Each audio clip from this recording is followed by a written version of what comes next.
You should not be here." The words cut through the noise of the bustling kitchen like a blade, sharp and cold. Aara froze, her hands still submerged in the scalding water where she had been scrubbing the heavy iron pots used for the evening feast. Steam rose around her face, dampening the strands of dark hair that had escaped from the tight braid she kept hidden beneath a faded cloth. She did not turn around. She had learned long ago that the best response to attention was no response at all. Invisibility was survival.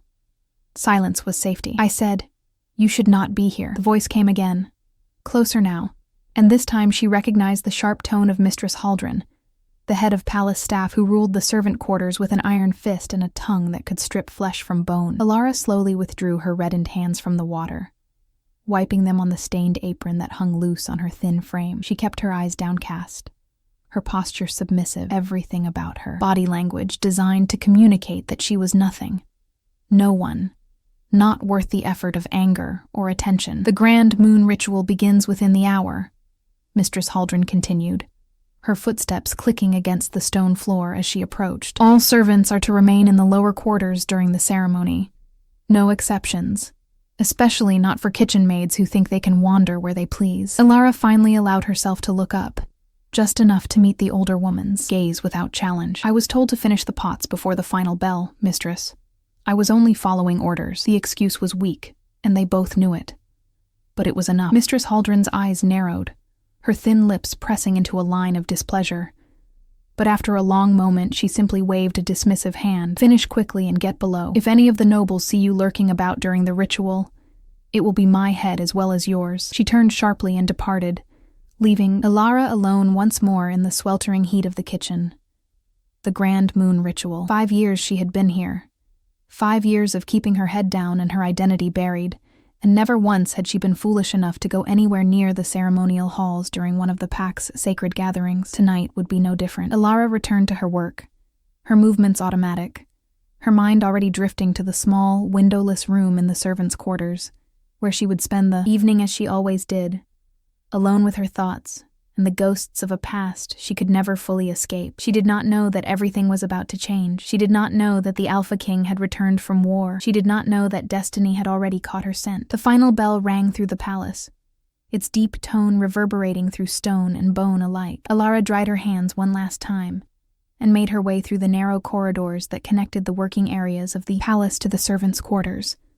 The passages were emptier than usual, most of the staff already secured in the lower levels as commanded. The grand moon ritual was not just any ceremony.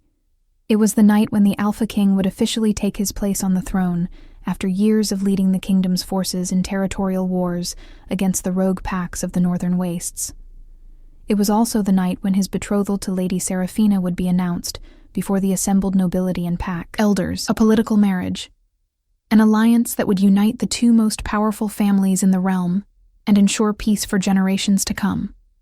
Or so the official proclamations claimed. Aara knew better than most that peace was a luxury purchased with blood and sacrifice, and that the smiles worn during ceremonies often hid daggers prepared for backs. She was nearly to the servants' stairwell when she heard it. Music, the haunting melody of ceremonial drums, and the ethereal voices of the ritual singers drifted through the walls, calling to something deep inside her that she had spent 5 years trying to silence. Her wolf, the part of herself that she kept locked away behind walls of will and desperation. Most wolves manifested during adolescence, their first shift a rite of passage celebrated by family and pack. Aara's wolf had never emerged. Or rather, she had been forced to keep it suppressed, buried so deep that sometimes she wondered if it had died along with her parents, that terrible night when everything had been taken from her. But tonight, for reasons she could not explain, she felt it stirring, a restlessness beneath her skin, a heat in her blood that had nothing to do with the kitchen fires. The pull was almost physical, drawing her toward the sound of the ceremony rather than away from it. "Do not be a fool," she whispered to herself, her fingers curling into fists at her sides. "You have survived this long by being smart, by being invisible. Do not throw it away now." But even as she spoke the words, her feet were carrying her forward, away from the safety of the servants' quarters, and toward the grand ceremonial hall. She told herself she would only look, only steal a glimpse through one of the servants' observation alcoves that lined the upper galleries. She told herself she could resist the pull, that she was still in control. She was wrong on both counts. The ceremonial hall was magnificent in a way that stole breath and reason. Aara had cleaned these halls countless times in the early morning hours before the nobility awoke. But she had never seen them like this. Alive with firelight and moonlight streaming through the massive stained glass windows that depicted the first shift, the moment when the moon goddess had blessed the first humans with her gift and created the wolf packs. Hundreds of nobles filled the space below, all dressed in their finest, their jewelry catching the light as they moved. At the far end of the hall, elevated on a dais of white marble, stood the throne. And before the throne, surrounded by the pack elders in their ceremonial robes, stood a man who could only be the Alpha King. Aara's breath caught in her throat. She had never seen him before. King Demon had left for the wars before she had arrived at the palace, and all she knew of him were the stories whispered by other servants. They said he was ruthless in battle, that he had personally killed over 100 rogues. They said his wolf was massive, black as midnight with eyes that glowed like molten gold. They said he had never lost a fight, never shown mercy to his enemies, never allowed emotion to cloud his judgment. Looking at him now, Aara believed every word. He stood well over 6 feet tall, his body clearly honed by years of combat, his broad shoulders and muscled frame evident even beneath the formal ceremonial attire he wore. His hair was dark, almost black, cut short in a military style that emphasized the sharp angles of his face, but it was his eyes that truly captured attention.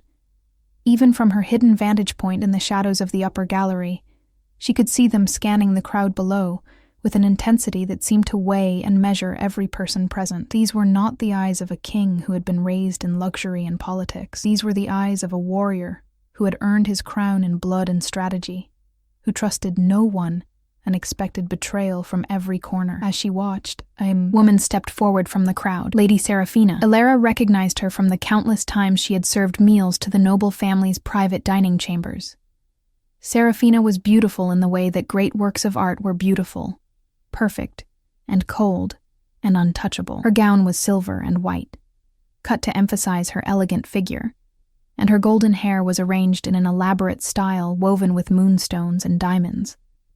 She moved with the confidence of someone who had never been denied anything in her life, who knew without doubt that she was destined for greatness. The crowd quieted as she approached the dais, and Aara watched as one of the elders began speaking the formal words of the betrothal ceremony. This was it, the moment that would seal the political alliance and secure King Demon's position on the throne. But then something impossible happened. King Demon's eyes lifted from Lady Serafina's face.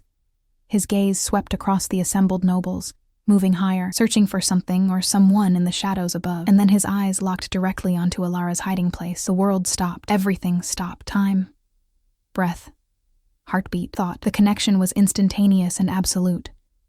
A recognition that went beyond sight or sound, or any physical sense. It was as if every cell in her body suddenly became aware of every cell in his, as if invisible threads had been woven between them in the space of a single heartbeat, binding them together in a way that could never be undone. Mate bond. The words rose unbidden in her mind, carried on instinct older than memory.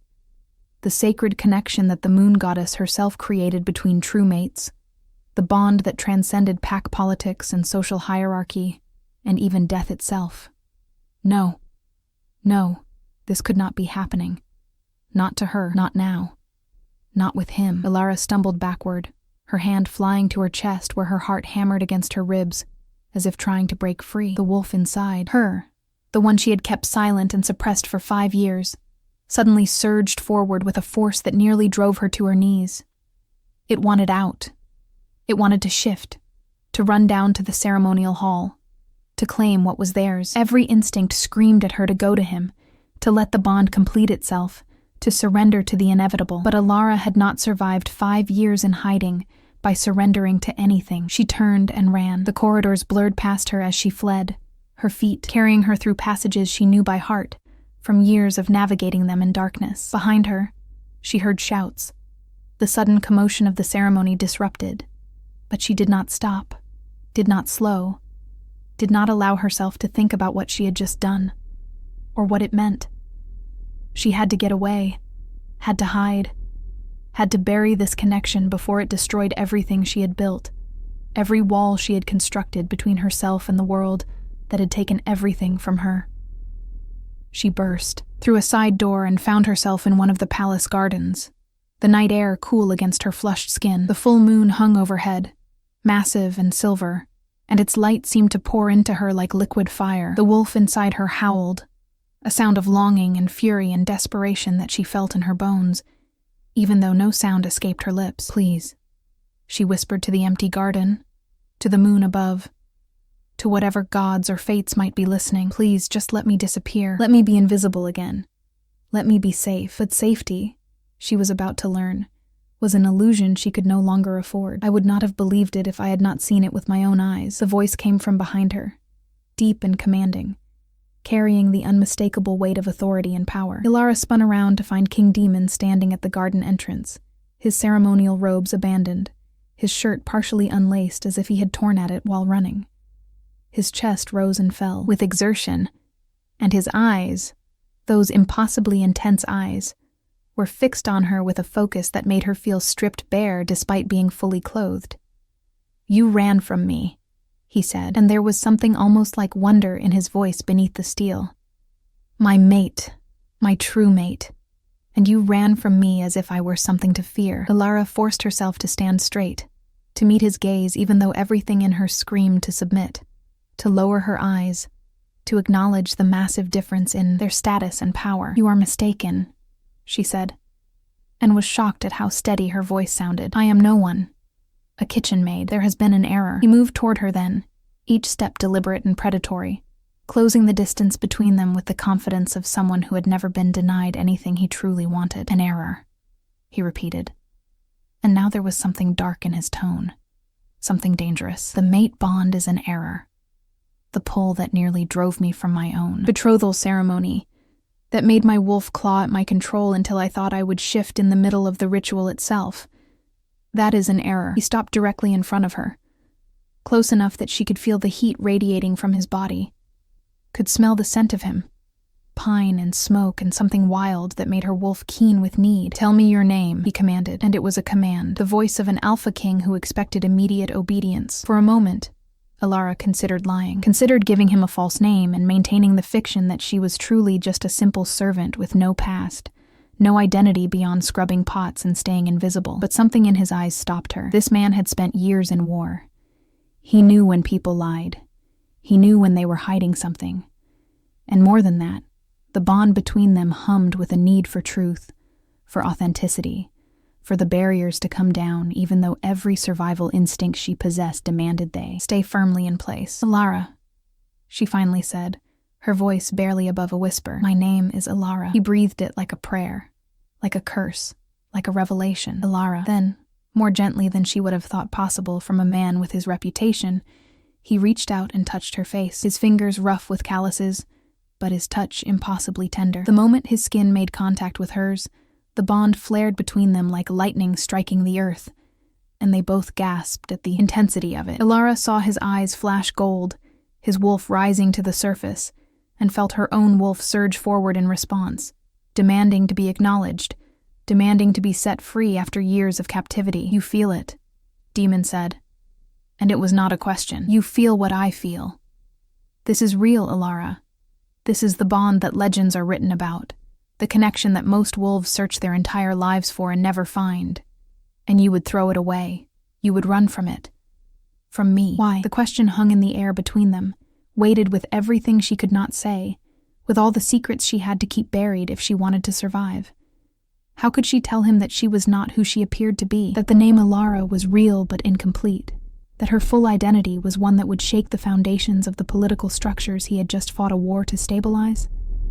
That she was Aara Shadowmoon, last surviving heir of a clan that had been destroyed in a single night of betrayal and bloodshed, a clan whose lands and resources had been divided among the very nobles currently celebrating in his ceremonial hall. "I cannot do this," she said instead, pulling away from his touch even though it felt like tearing away part of her own soul. "You have your duty, your betrothal. The peace of the kingdom depends on your alliance with Lady Seraphina's family. I will not be the reason that falls apart. I will not be responsible for more war, more death." Something shifted in his expression, a hardness settling over his features like a mask sliding into place. "So you would sacrifice our bond, our happiness, for politics. The way he said the word made it sound like the vilest curse. I would sacrifice anything, Aara said, and meant it, to avoid being the cause of suffering. I have seen enough death.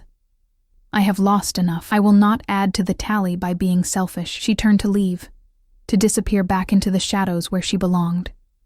But his hand shot out and caught her wrist, holding her in place with a grip that was firm but not painful. You think you can just walk away, he said, his voice dropping to a dangerous rumble that she felt in her chest. You think the bond will simply fade if you ignore it. You are wrong, Aara. The mate bond does not release its hold. It will burn in your blood every day and night. It will make you ache. It will drive you slowly mad with need and longing. Is that really what you want? A lifetime of running from the one thing that could make you whole? She looked back at him over her shoulder, saw the fierce determination in his eyes, the set of his jaw that spoke of a man who had never learned to accept defeat. I have been running for 5 years, Your Majesty, she said quietly. I am very good at it by now. Please, let me go. For a long moment he held her there, held her gaze, and she could see the war raging behind his eyes, the battle between his wolf and his human reason, between his desires and his duties. Then slowly, his fingers loosened, and he released her wrist. Go then, he said, and his voice was hollow, emptied of emotion. But know this, Aara. I will find out who you really are. I will discover why a kitchen maid carries herself like nobility, and why her scent is laced with ancient bloodlines. And when I do, when all your secrets are laid bare, there will be no more running, no more hiding. You will face me. You will face this bond, and you will make a real choice, not one born of fear. She did not answer, could not answer. She simply turned and walked away, leaving him standing alone in the moonlit garden, and prayed to gods she no longer believed in, that he would never make good on his promise. If you are enjoying this story, do not forget to leave a like and subscribe to the channel for more emotional stories like this one. The servants' quarters were in chaos when Aara finally made it back. Word had already spread about the disruption at the ceremony, about how the Alpha King had suddenly abandoned his own betrothal ritual and disappeared into the night. The other servants huddled in small groups, whispering theories and speculation, their voices rising and falling in waves of excitement and concern. Aara slipped past them all, keeping to the shadows as she always did, and made her way to the tiny room she called home. It was barely large enough for the narrow cot and small trunk that held all her possessions, but it was hers. And, more importantly, it had a door that locked from the inside.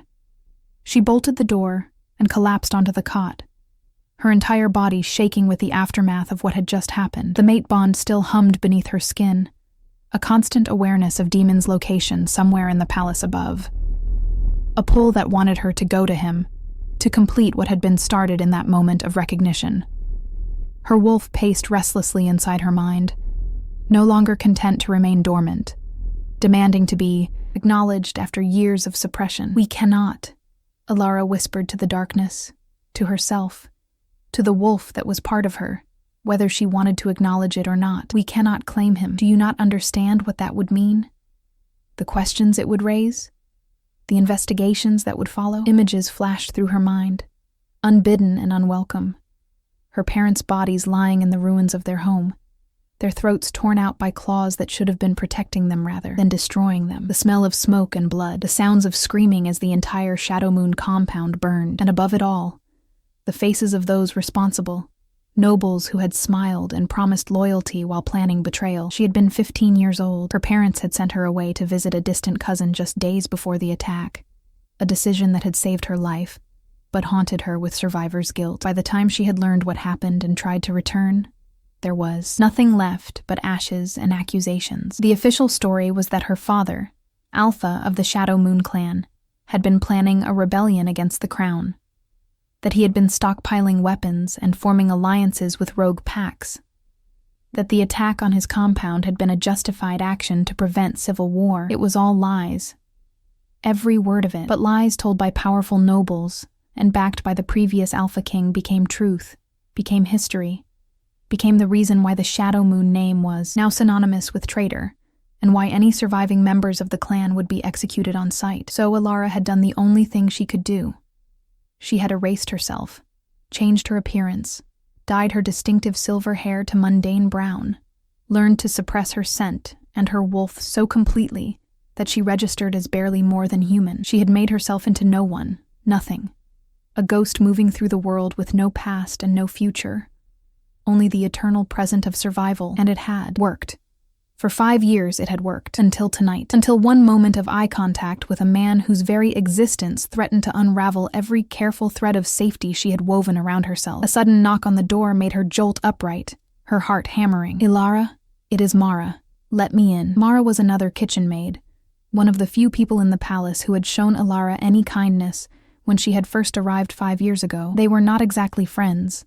Aara had learned to keep everyone at arm's length, but there was a mutual respect between them. Aara opened the door a crack and found Mara standing in the hallway, her round face flushed with excitement and worry. "What is it?" Aara asked, trying to sound normal, as if her entire world had not just been turned inside out. "What is it?" Mara pushed past her into the room, closing the door behind her. "What is it? The entire palace is talking about how the Alpha King went mad during his own betrothal ceremony. Some say he shifted partially and nearly attacked Lady Seraphina. Others say he sensed a threat and was hunting an intruder. And you are asking me, what is it?" Aara sat back down on the cot, her legs suddenly too weak to support her. "I do not see what that has to do with me." Mara gave her a long, searching look. "You disappeared at the same time. I noticed because you were supposed to help me prepare the midnight refreshments for the after-ceremony celebration, but you never showed up. Where were you, Aara?" The lie came easily, practiced from years of necessity. "I felt unwell. The heat in the kitchen. I came back here to rest." Mara's eyes narrowed. She was not convinced. Aara could see that clearly. But after a moment she simply sighed and sat down next to her on the narrow cot. "Be careful," she said quietly. "Whatever is happening, whoever you really are, be careful. There are people in this palace who enjoy destroying others, who look for any excuse to tear down anyone who seems different or interesting. You have stayed safe by being invisible. But after tonight, I have a feeling that is going to be much harder." The words sent a chill down Alara's spine, because they confirmed what she already knew. Everything had changed tonight. The careful balance she had maintained was broken, and there was no putting it back together. "Thank you for the warning," Aara said softly. "I will be careful." Mara stood, then paused at the door. "The king never completed the betrothal ceremony. He left before the final vows were spoken. Lady Seraphina was humiliated in front of everyone. Her father is furious, threatening to withdraw his support from the crown. People are saying it is a disaster, that the kingdom might collapse before it has even properly rebuilt from the war." She opened the door, then looked back one more time. "I do not know what happened tonight, Aara, but I hope it was worth it." Then she was gone, leaving Aara alone with her thoughts and the terrible knowledge that she had not just disrupted her own life tonight. She had potentially disrupted the entire kingdom. Sleep did not come. How could it, with the mate bond singing in her veins, and her wolf clawing at her control, and the weight of potential catastrophe pressing down on her chest? Aara lay on the cot and stared at the ceiling and tried to figure out what she was supposed to do now. Running was not an option. Not really. She had no money, no resources, no safe place to go. The world beyond the palace was full of packs and territories, and a lone wolf without protection was vulnerable to attack or forced claiming by any alpha who decided she was worth the trouble. She could try to go to ground in one of the human cities, but humans had their own problems with wolves, their own prejudices and fears, and besides, the mate bond would make it impossible to truly leave. Demon had been right about that. The connection would burn in her blood wherever she went, calling her back to him, making every day without him a special kind of torture. So running was out, which left staying. But how could she stay now? How could she continue being invisible when the Alpha King himself had looked at her with recognition, with possession, with the kind of intensity that left marks on the soul? The answer came to her as dawn light began to creep through the tiny window high on the wall. She would have to make herself useful in a different way. She would have to become someone the demon needed for reasons beyond the mate bond. Someone whose value to the kingdom was greater than the political cost of acknowledging her existence. She would have to prove herself indispensable. It was a desperate plan.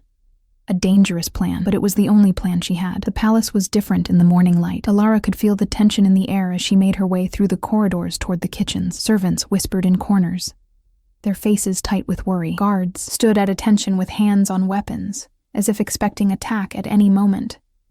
And everywhere she looked, she saw evidence of heightened security, of a kingdom on edge. She had just entered the kitchens when Mistress Haldren's hand clamped down on her shoulder like a vice. "You," the older woman hissed. "My office. Now." The office was a cramped space off the main kitchen area, barely large enough for a desk and 2 chairs. Mistress Haldren shut the door with enough force to rattle the hinges, then rounded on Aara with fury blazing in her eyes. "I do not know what you did last night, but you have brought trouble to my staff, and I will not tolerate it. The king's guards came through here an hour ago. They were asking about you, about a brown-haired kitchen maid who might have been in the upper galleries during the ceremony. I told them I had no such person on my staff, that all my workers were accounted for in the servants' quarters as ordered. I lied for you, girl. Do you understand? I lied to the Alpha King's personal guards. If they discover that, I could lose my position. I could lose my life." Aara's mouth went dry. She had not expected them to move so quickly, had not thought that Demon would immediately set his guards to searching for her. "I am sorry," she said, and meant it. "I never intended to cause trouble for you or anyone else. I needed. I do not care about your excuses." Mistress Haldren cut her off sharply. "I care about solutions. You are going to leave this palace. Today, I will give you a small amount of money and a letter of reference under a different name. You will go to the southern territories where they are always looking for workers, and where no one will ask too many questions. And you will never speak of this place or this night to anyone. That is the only way this ends without more people getting hurt. Do you understand me?" It was a generous offer, Aara realized. More generous than she had any right to expect. Mistress Haldren was risking herself to give Aara a chance at a new life, at continuing the pattern of running and hiding that had kept her alive this long. She should take it. She should thank the woman and accept the money and the letter and disappear into obscurity before things got worse. But even as the thought formed, she felt the mate bond pulse inside her chest, felt her wolf snarl at the very idea of putting more distance between herself and Demon, and beneath the supernatural pull and the animal instinct, she felt something else. Anger. Tired, bone-deep anger at always being the one who had to run, who had to hide, who had to make herself smaller and quieter, and less in order to survive in a world that had taken everything from her. "No," she heard herself say, and was shocked at the firmness in her own voice. "No, I will not leave." Mistress Haldren's face went from red to purple. "Excuse me? You dare to refuse?" "I am not trying to be difficult," Aara said quickly, "and I truly am grateful for what you are offering. But running will not solve this. The king will keep searching. He will turn the palace inside out until he finds me, and when he does, if I have fled, it will only confirm whatever suspicions he has. It will make things worse, not better." "Then what exactly do you propose?" Mistress Haldren demanded. "That you simply wait here to be discovered? That you allow the guards to drag you before the king and gods know what happens? Then?" Aara took a deep breath, steadying herself. "I propose that I stop hiding. That I go to the king myself, on my own terms, before he finds me on his, and that I tell him the truth. Some of it, at least, the truth." The words felt strange in her mouth. She had been lying for so long, becoming so practiced at deception, that the idea of voluntarily revealing anything real felt like stepping off a cliff into empty air. But she could see now that the time for hiding was over. The mate bond had seen to that. Demon would never stop searching for her. And eventually someone would talk. Someone would remember seeing her in the galleries. Someone would piece together enough information to identify her. Better to control the narrative while she still could. Mistress Haldren stared at her for a long moment, then slowly sank into the chair behind her desk. "You are either incredibly brave or incredibly foolish, girl. I have not decided which." "Perhaps both," Aara admitted. "But it is the only path I can see forward." The older woman rubbed her temples as if fighting off a headache. "Very well. If you are determined to do this, at least do it properly. Clean yourself up. Find some decent clothes, not these rags you wear in the kitchen. And for the love of the moon goddess, try not to look like you are walking to your execution. Kings respect strength, even when they disagree with it." She stood and moved to a small cabinet in the corner, pulling out a simple but well-made dress in deep blue. "This was mine when I was younger and had not yet given up on looking presentable. It should fit you well enough. Take it. And take this advice as well. Whatever truth you plan to tell him, make sure it is enough to satisfy his curiosity. but not so much that it destroys you. Some secrets are meant to stay buried, Aara. Even from one's mate. What do you think will happen next? Leave your predictions in the comments below. An hour later, Aara stood before the massive doors that led to the Alpha King's private study. She had bathed, dressed in the borrowed blue gown that actually fit her surprisingly well, and done her best to arrange her hair in a style that was presentable if not elaborate. She looked, she realized with some surprise, like a person rather than a ghost, like someone who might have a name and a history and a future. The guards flanking the doors watched her approach with expressions that were carefully neutral, but she could sense their tension, their readiness to act if she proved to be a threat. "I am here to see the king," she said, proud of how steady her voice sounded. "He has been searching for me. My name is Aara." One of the guards' eyes widened slightly in recognition. He must have been part of the search party that morning. "Wait here," he commanded, then slipped inside the study. The minutes dragged past like hours. Aara focused on her breathing, on maintaining her composure, on not letting her fear or her wolf show on her face. Whatever happened in the next few minutes would determine the course of the rest of her life. She had to be strong, had to be smart, had to remember that she was not just some powerless kitchen maid but the daughter of an alpha, trained from birth to hold her own in a world of power and politics, even if she had spent the last 5 years pretending otherwise. The door opened and the guard gestured for her to enter. "The king will see you now." The study was everything she had expected and nothing she had imagined. Large but not ostentatious, filled with books and maps and the tools of governance rather than displays of wealth. A massive desk dominated one side of the room, covered in documents and correspondence. And behind that desk, standing with his back to her as he gazed out a window at the palace grounds below, was Demon. He did not turn immediately, and the silence stretched between them, heavy with everything that had been said and left unsaid in the garden the night before. Finally, without looking at her, he spoke. "I did not expect you to come to me. I thought I would have to hunt you down like prey." "I am not prey," Aara said quietly. "And I am not a coward, despite what you might think after last night. I came because I owe you some explanations, and because I realized that running would only make things worse." He turned then, and the impact of his full attention was like being struck by lightning. In the daylight, dressed in simple dark clothing, rather than ceremonial robes, he was somehow even more imposing than he had been in the moonlit garden. His eyes tracked over her, taking in every detail of her appearance, and she saw surprise flicker across his face. "You look different," he said. "The kitchen grime is gone. So is some of the weariness you wore like armor. I can see you more clearly now. See what you have been hiding." He moved around the desk, approaching her with the same predatory grace he had shown in the garden, and Aara fought the urge to step back, to put distance between them. The mate bond flared as he got closer, warming her blood, making her skin tingle with awareness. "Tell me who you are," Demon said, stopping just an arm's length away. "Your full name, your clan, why a woman with your bearing and your blood works in the kitchens of my palace as if she is no one." This was it, the moment of truth, or at least a carefully edited version of it. Aara met his gaze and did not look away. "My full name is Aara Thorn," she said, using her mother's family name rather than Shadow Moon. "I was born to a minor noble family in the Western Territories. My parents died when I was 15. There was no one to take me in, no inheritance to claim. I survived the only way I could, by finding work wherever I could get it. I came to the capital 5 years ago, and found a position in the palace kitchens. That is the truth, Your Majesty. I am no one special, no one important, just someone trying to survive." It was not entirely a lie. Her mother had been born a Thorn before marrying into the Shadow Moon clan, and everything she had said about being orphaned and alone was true, even if the circumstances were drastically different from what she had implied. Demon studied her face, his expression unreadable. "You are lying," he said flatly. "Not about everything, I think, but about enough.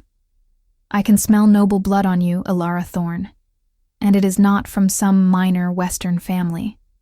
It is ancient, powerful, the kind of bloodline that should be celebrated and protected, not hidden in kitchen corners." He reached out and took her hand, and the touch sent sparks racing up her arm. "I could force the truth from you. I could use my authority as king to investigate every detail of your past until I uncover whatever you are hiding. But I am going to make you an offer instead, a bargain." Alara's heart hammered against her ribs. "What kind of bargain?" "You want to survive, to be safe. I can give you that. But I need something in return. I need time to untangle the political mess, created when I walked away from my betrothal ceremony. Lady Seraphina's father controls half the military resources of the southern provinces. If I simply cast her aside for a kitchen maid, even one who is my true mate, he will rebel. There will be civil war. Everything I fought for, all the lives lost in the northern campaigns, will be for nothing. He stepped closer, his voice dropping to something almost intimate. So, here's my proposal. You remain at the palace, but not as a servant. I will install you in the noble quarters as a guest, give you protection and resources. In exchange, you help me solve this political crisis. You are clearly more educated and intelligent than you have been pretending to be. Use that intelligence to help me find a way to honor the mate bond without destroying the kingdom. Do this, and I promise you will have safety, legitimacy, a place in this world where you can stop running. Refuse, and I will have no choice but to investigate your past thoroughly. And I suspect you and I both know that investigation would not end well for you. It was brilliant, Aara had to admit. He was offering her protection in exchange for cooperation, dangling safety in front of her, while also making it clear that refusal would mean exposure. It was both carrot and stick, delivered with the smooth confidence of a leader who was used to getting what he wanted. And the truly maddening part was that she wanted to accept, wanted to stop running, stop hiding, stop being alone against a world that had shown her nothing but cruelty for 5 years. But accepting meant staying close to him, meant allowing the mate bond to grow stronger every day, meant risking everything if her true identity was ever uncovered. Because the daughter of a condemned traitor would be far more than a political inconvenience. She would be an existential threat to his reign. If you want to see how this story ends, make sure you are subscribed with notifications on. You are asking me to become a political tool, she said carefully, to help you manage your relationships with the nobility while we navigate the situation we find ourselves in. And in exchange, you offer me safety and legitimacy. But what happens when this crisis is resolved, Your Majesty? What happens when you have figured out how to appease Lady Seraphina's father and secure your throne? Where do I fit in your world then? His eyes flashed gold, his wolf rising briefly to the surface before he controlled it. When this crisis is resolved, Aara, you will be exactly where the mate bond demands you be, by my side. As my queen, do you really think I would go through all of this, risk all of this, for anything less than forever? The word hung between them, huge and impossible, and terrifying in its implications. Forever, with a man who could destroy her with a single investigation. With an alpha king whose throne sat on foundations, built partly from the ruins of her father's clan. With her true mate, the one person in all the world that her soul recognized as its other half. I need time to think, she heard herself say. Demon's jaw tightened. I am offering you everything, and you need time to think. You are offering me a gilded cage and calling it freedom, Aara countered, finding her courage somewhere in the depths of her fear. You are asking me to trust you, to reveal myself to you, to build a life that depends entirely on your continued protection and favor. Forgive me if I need more than 5 minutes to decide whether to accept that offer. For a moment she thought he would argue, would use his authority or the mate bond itself to force her compliance. But instead, something shifted in his expression, a grudging respect flickering across his features. You have until tonight, he said. I am hosting a meeting with the pack elders to discuss the situation with Lady Seraphina's family. You will attend that meeting. If you come as my acknowledged guest, dressed appropriately and introduced properly, I will take that as your acceptance of my proposal. If you do not appear, I will understand that as refusal, and I will begin my investigation immediately. Those are your options, Aara. Choose wisely. He released her hand and stepped back, creating physical distance that did nothing to diminish the pull between them. One of my guards will escort you to guest quarters where you can rest and prepare. You are free to move about the palace, but you are not free to leave it. Not until you have given me your answer. It was a dismissal, clear and absolute. Aara curtsied, the gesture automatic from childhood training she had thought buried, and turned to leave. She was almost at the door when his voice stopped her one more time. Aara, whatever secrets you carry, whatever past you are running from, know this. I will protect you, even from yourself if necessary. That is what mates do. They protect each other, even when it is inconvenient, even when it is difficult, even when it might cost them everything. She did not turn around, did not trust herself to speak. She simply nodded once and left, feeling his eyes on her back every step of the way. The guest quarters were a revelation. After 5 years in a cramped servants' room, The spacious suite with its large bed, sitting area, and private bathing chamber felt almost obscenely luxurious. Aara stood in the center of the main room and slowly turned in a circle, taking in the fine furniture, the artwork on the walls, the view through tall windows that overlooked the palace gardens. This could be her life, she realized. This comfort, this safety, this legitimacy. All she had to do was trust Demon to keep his promises. All she had to do was risk her heart and her life on a mate bond she had not asked for, and had spent years training herself not to want. A knock on the door interrupted her thoughts. She opened it to find a young woman standing in the hallway, her arms full of fabric. "His Majesty sent me to help you prepare for tonight's meeting, if you choose to attend," the woman said with a polite curtsy. "I am Lyra, one of the palace seamstresses. I have several gowns that should fit you, and I can make any alterations needed." Aara stepped aside to let her enter, and within moments, the room was transformed into an impromptu dressing chamber as Lyra laid out gown after gown in rich jewel tones and elegant fabrics. "This one," Lyra said, holding up a dress in deep emerald green with silver embroidery. "This would be stunning with your coloring, and it sends the right message. Sophisticated but not ostentatious, confident but not arrogant, the right message." As if clothing could be a language, a statement of intent. But Aara supposed in the world of noble politics, that was exactly what it was. Every choice was a communication, every detail scrutinized for meaning. "Why are you helping?" "Me?"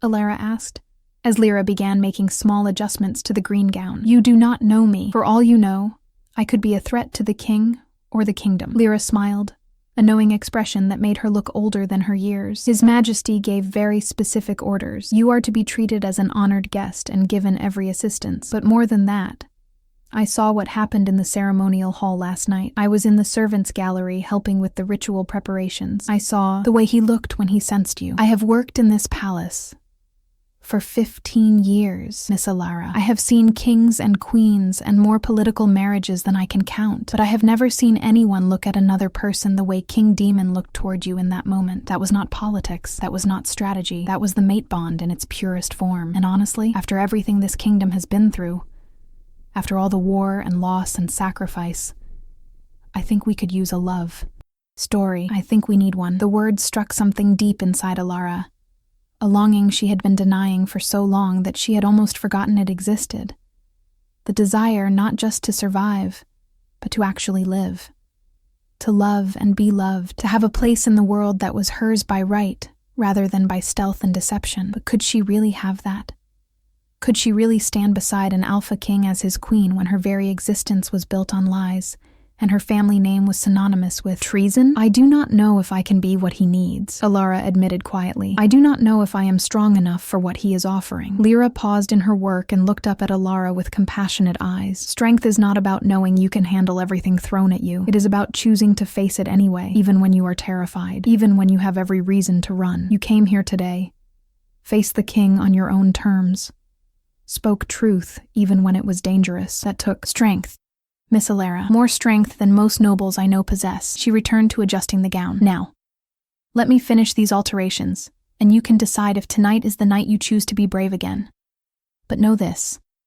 Whatever you decide, there are people in this palace who are rooting for you, who want to see the Alpha King finally happy, who believe that sometimes the mate bond is not a burden but a blessing." Hours passed as Lyra worked, and as the sun began to set outside the tall windows, Aara found herself standing before a mirror in the completed emerald gown. The woman looking back at her was a stranger, and yet somehow familiar. Lyra had arranged her hair in an elegant style that framed her face, and the gown transformed her from a servant into someone who looked like they belonged in noble company. But it was more than the external changes. Something inside her had shifted as well. Some decision had been made in the deep places where words did not reach.